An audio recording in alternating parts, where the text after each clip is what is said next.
नमस्कार, बहुत स्वागत है आप सभी का। कच्चा चिट्ठा देख रहे हैं आप, मैं हूं आपके साथ मोनिका ठाकुर। हूथी लड़ाकों ने इजराइल पर बैलिस्टिक मिसाइल और ड्रोन से रॉकेट की बौछारें कर दी हैं। हूथी फाइटर्स ने तेल अबीब में इजराइल के सैन्य अड्डे को तबाह कर डाला है। हूथी के हमलों के बीच इजराइल ने सीरिया के अलेप्पो में हवाई हमले किए हैं। इजराइल की बमबारी से तुर्की को बहुत बड़ा झटका लगा है। इजराइल का साथ देने के लिए अमेरिका ने सीरिया में नए सैन्य अड्डे से एक्शन भी शुरू कर दिया है।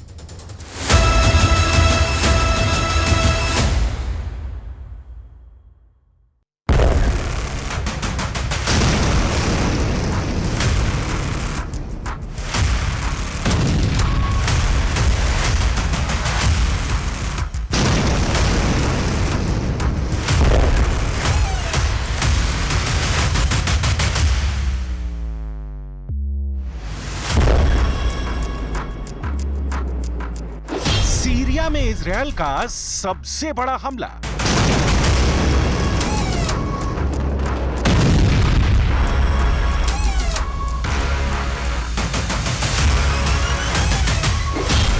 कमांडर जूलानी के गढ़ अलेप्पो पर एयर स्ट्राइक।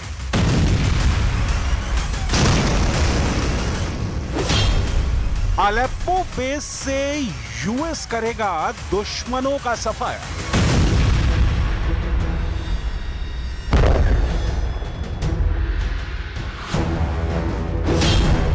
सीरिया में एर्दोआन का गेम ओवर।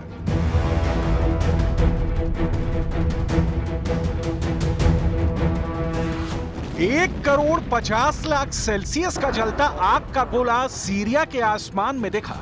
रात के अंधेरे में दोपहर की आंखें चुंधिया देने वाली रोशनी दिखी। फिर धमाके के शोर से अलेप्पो थर्रा गया।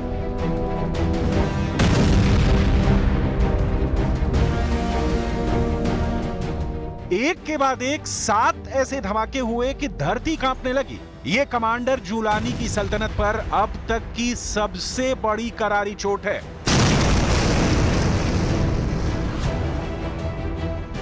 हमला इजरायल का है। इजरायल ने एचटीएस लड़ाकों के गढ़ में घुसकर मारा है। इजरायल के नए अटैक से सीरिया के सारे समीकरण उलट दिए हैं। तुर्की के राष्ट्रपति एर्दोआन और कमांडर जूलानी की वॉर प्लानिंग को बारूदी धमाके से धुआं धुआं करने का यह जोखिम इजरायल ने अमेरिका से मिली पावर के बाद किया है।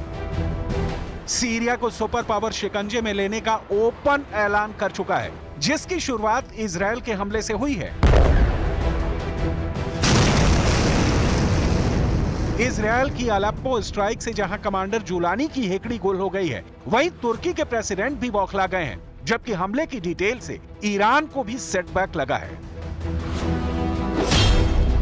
इजरायल ने गुरुवार शुक्रवार की दरमियानी रात को सीरिया के अलेप्पो शहर के दक्षिण में सीरियाई सेना के ठिकानों पर बमबारी की है। सीरियाई मीडिया रिपोर्ट ने यह जानकारी दी है कि इजरायली सेना का यह सीरिया के अंदर सबसे ताजा हमला है। देर रात किए गए हमलों में इजरायल के अलेप्पो के नजदीक अल सफीरा शहर के पास एक रक्षा सुविधा और एक वैज्ञानिक अनुसंधान केंद्र को निशाना बनाया है। Syrian observatory for human rights ने कहा कि अलेप्पो के दक्षिण में रक्षा कारखानों पर इजरायल हमले में कम से कम 7 बड़े विस्फोट सुने गए। हालांकि इजरायल का हमला इतना सटीक और अचूक रहा कि किसी नागरिक की जान नहीं गई। एएफपी ने अल सफीरा के निवासियों के हवाले से बताया कि इजरायल ने जिस रक्षा कारखाने पर हमला किया वो पूरी तरह तबाह हो गया है। इजरायल के हमले बहुत जोरदार थे, जिससे अलेप्पो में जमीन हिल गई, दरवाजे और खिड़कियां खुल गईं। एएफपी के मुताबिक इजरायल के धमाके के दौरान अलेप्पो में रात में दिन जैसा उजाला हो गया।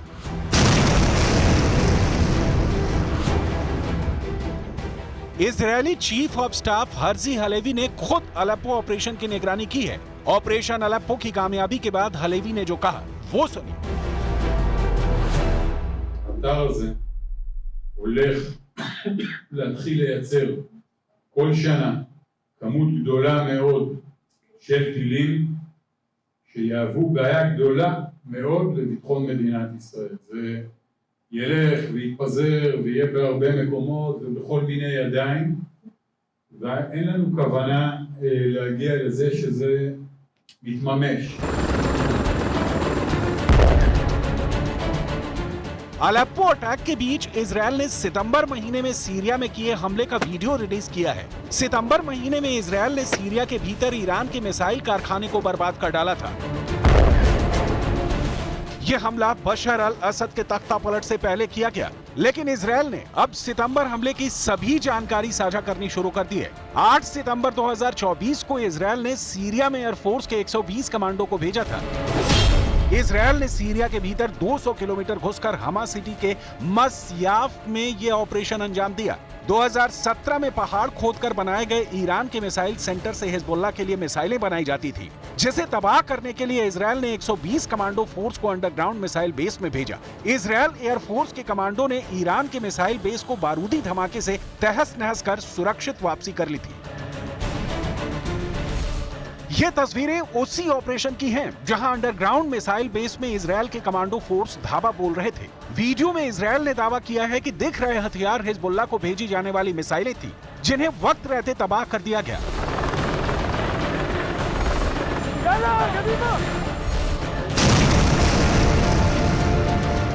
8 सितंबर को हुआ यह हमला इजरायल एयरफोर्स की एलीट यूनिट 699 ने इतनी बखूबी से अंजाम दिया कि किसी को कानों कान खबर तक नहीं लगी।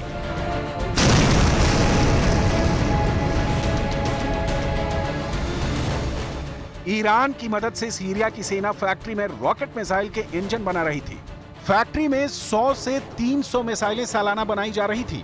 जिस जगह ये फैक्ट्री थी वो लेबनान सीमा के नजदीक थी। सीरिया की फैक्ट्री में मिसाइलें बनाकर उन्हें लेबनान में हिजबुल्लाह के पास भेजा जाता था। अब जब हिजबुल्लाह और हमास दोनों युद्ध में सरेंडर मोड में हैं, तब इजरायल इन हमलों के वीडियो जारी कर क्या मैसेज दे रहा है, इसे समझना जरूरी है। असल में इजरायल ने सीरिया में तुर्की की चाल को काटना शुरू कर दिया है। तुर्की सीरिया में कुर्द फोर्स को कुचलने का मिशन शुरू कर चुका है। तुर्की के राष्ट्रपति ने कुर्द लड़ाकों को जल्द से जल्द सीरिया से भाग जाने की धमकी दी है। तुर्की के विदेश मंत्री हकान फिदान ने ये धमकी दूसरे देशों के नेताओं के सामने भी देने से बाज नहीं आ रहे हैं। Suriye'de kamplar dışında da bulunan yabancı terörist savaşçılarla alakalı özellikle PKK saflarında bulunan ülkenin birliğine, bütünlüğüne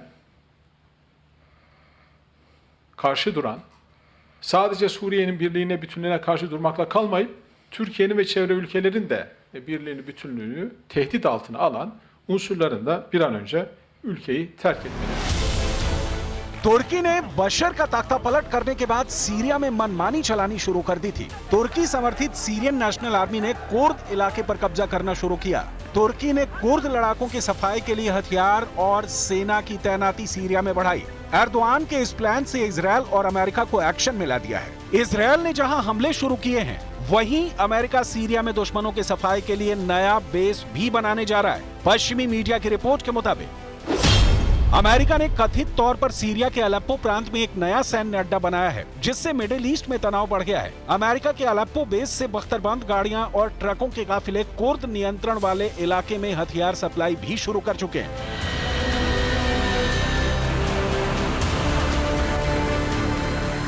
Syria में कमांडर झुलानी का दबदबा कायम होते ही अमेरिका ने सैन्य तैनाती में 2 गुना इजाफा कर दिया। अब अलेप्पो में नया बेस बनाकर सुपर पावर ने साफ सिग्नल दे दिए हैं कि वो सीरिया में तुर्की की एक नहीं चलने देगा।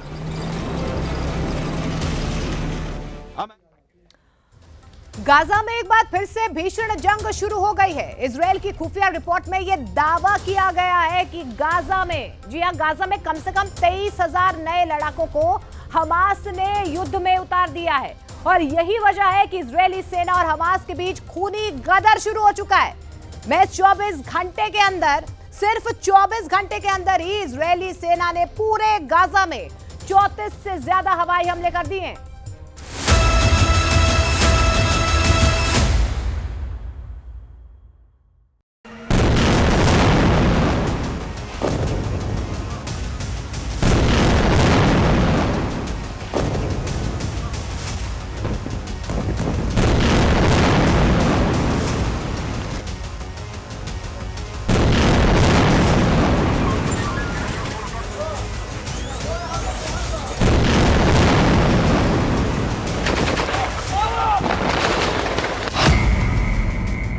...2025 में 34 हमले, गाजा में खूनी गदर।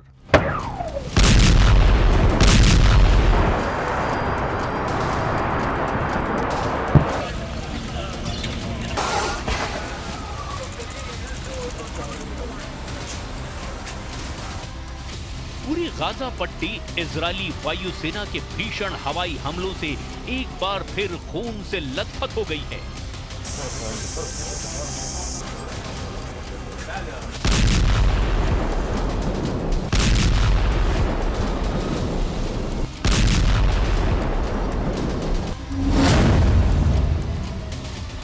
महज 24 घंटे के अंदर ही इजराइल ने गाजा पट्टी में अलग अलग जगहों पर ऐसे हमले किए हैं कि देखने वालों की रूह कांप गई।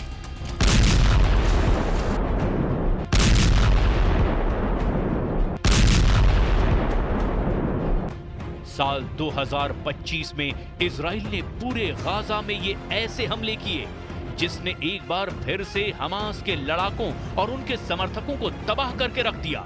जो खबरें अरब मीडिया से मिल रही हैं, उसके मुताबिक इजरायली वायुसेना ने हमास के सफाई के लिए बहुत बड़े पैमाने पर हवाई हमले अपने लड़ाकू विमानों से किए हैं।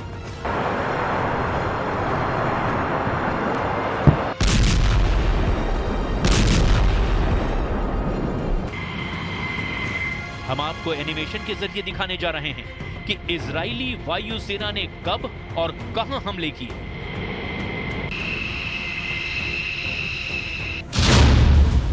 इजरायली मीडिया के मुताबिक गाजा पट्टी के अल मवासी में मौजूद एक टेंट शिविर में इजराइल के F-16 और F-35 जेट ने सीधे हवाई हमले किए। इजरायली खुफिया एजेंसियों का दावा है कि अल मवासी तंबू शिविर में हमास के लड़ाकों ने अपने अड्डे बना रखे थे और वहां मौजूद फिलिस्तीनी नागरिकों को ढाल बना रखा था। इसीलिए जब हमास लड़ाकों पर इजरायली वायुसेना ने सीधा हवाई हमला किया तो अल मवासी के तंबू शिविर में काफी ज्यादा लोग मारे गए। हमास लड़ाकों के साथ साथ आम फिलिस्तीनी महिलाएं और बच्चे भी इसमें मारे गए। इजरायली हवाई हमले में 71 से ज्यादा लोगों के मारे जाने की खबर है।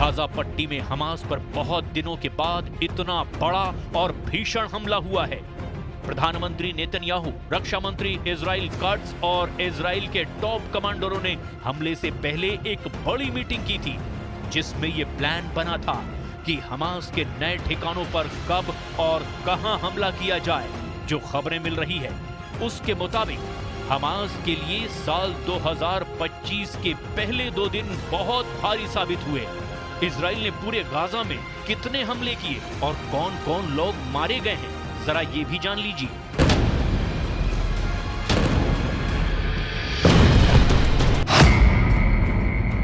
मार दिया डीजीपी, हमास को कुचल डाला।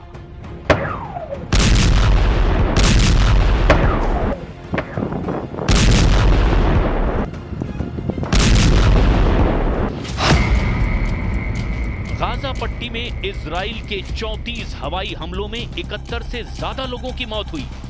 मरने वालों में सबसे बड़ा नाम फिलिस्तीनी पुलिस प्रमुख हैं जो हवाई हमले में मारे गए। रिपोर्ट्स के मुताबिक इजरायली वायुसेना के हवाई हमले में गाजा के पुलिस बल के प्रमुख महमूद सलाह और उनके डिप्टी हुसाम शाहवान समेत 12 लोग मारे गए। जिस वक्त अल मवासी के एक टेंट शिविर पर हमला हुआ उस वक्त गाजा के पुलिस बल के प्रमुख महमूद सलाह वहां पर मौजूद थे जो इस हमले में मारे गए। फिलिस्तीनी मीडिया की रिपोर्ट के दावों के मुताबिक इजरायली एयर स्ट्राइक में नागरिकों और बुनियादी ढांचे को निशाना बनाया गया। इजरायली हमले में महिलाएं और बच्चे काफी बड़ी संख्या में मारे गए। गाजा पट्टी के खान यूनिस, जबालिया शरणार्थी शिविर, मध्य गाजा के मघाजी शिविर पर भी हवाई हमले हुए। इजरायली हमलों में 2025 के पहले 2 दिनों में जान गंवाने वालों की संख्या के साथ गाजा में मृतकों की संख्या अब 46,000 से भी ज्यादा हो चुकी है।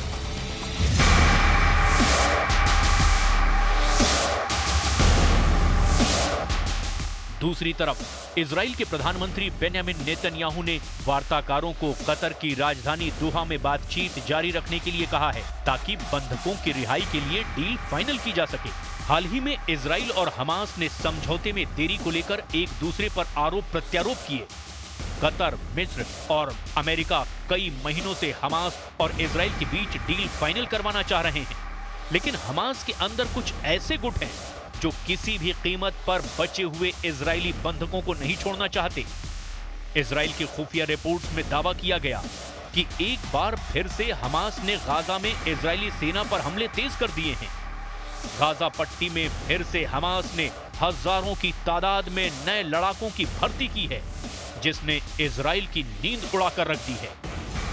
हमास के सभी चीफ अब तक मारे जा चुके हैं, जिसमें इस्माइल हानिया, सिनवार जैसे खूंखार प्रसिद्ध हमास चीफ के मारे जाने से हमास को जबरदस्त झटका लग चुका है।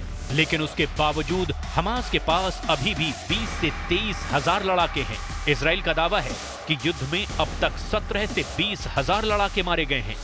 इजरायली वेबसाइट यरूशलम पोस्ट और चैनल 12 ने अपनी रिपोर्ट में कहा है कि हमास नए लड़ाकों की भर्ती करके गाजा पट्टी में इजरायली सेना यानी IDF के सामने जोरदार वापसी कर रहा है। यह report Israeli PM Benjamin Netanyahu की चिंता बढ़ा सकती है।